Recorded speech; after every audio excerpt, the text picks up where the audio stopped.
আসসালামু আলাইকুম। আজ আমি আপনাদের তৈরি করে দেখাবো মুচমুচে ডালের বড়া। ডালের বড়া কিভাবে তৈরি করতে হয় তো চলুন দেখে নেওয়া যাক কিভাবে আমি তৈরি করেছি মুচমুচে ডালের বড়া। প্রথমে মসুর ডালটা 4 থেকে 5 ঘন্টা ভিজিয়ে রেখেছি। দেখেন এটা ভিজে নরম হয়ে গিয়েছে। এখন এটাকে আমি মিক্সিতে বেটে নেব। চাইলে আপনারা শিলপাটাতেও বেটে নিতে পারেন।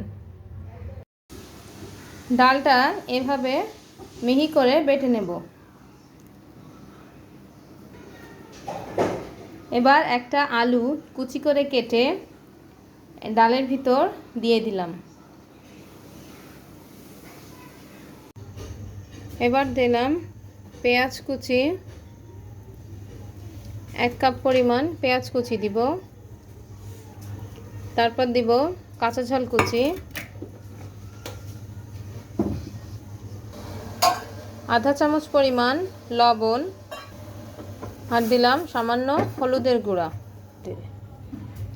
এবার ডালটার সঙ্গে এটা ভালোভাবে মেখে নেব।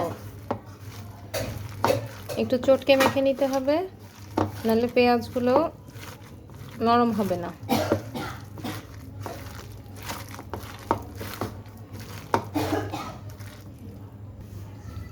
একটা প্যানে কিছুটা তেল নিয়ে নিলাম। তেলটা যখন গরম হয়ে যাবে তখন ডালের বড়াটা এভাবে চেপে চেপে তেলের ভিতর দিয়ে দিব।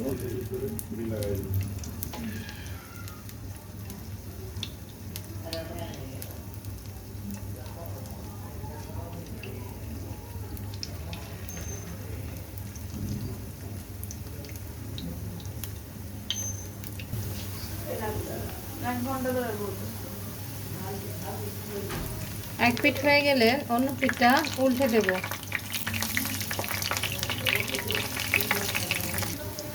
সবগুলো এরকম লাল লাল হয়ে গেলে এখন এটাকে আমি তুলে নেব। তৈরি হয়ে গেল মার মুচমুচে ডালের বড়া। দেখুন ডালের বড়াটা কতটা পারফেক্ট হয়েছে এবং মুচমুচে হয়েছে। বাসায় অবশ্যই ট্রাই করবেন। ভালো লাগলে লাইক, শেয়ার এবং সাবস্ক্রাইব করতে ভুলে যাবেন না। আজ এই পর্যন্ত। আল্লাহ হাফেজ।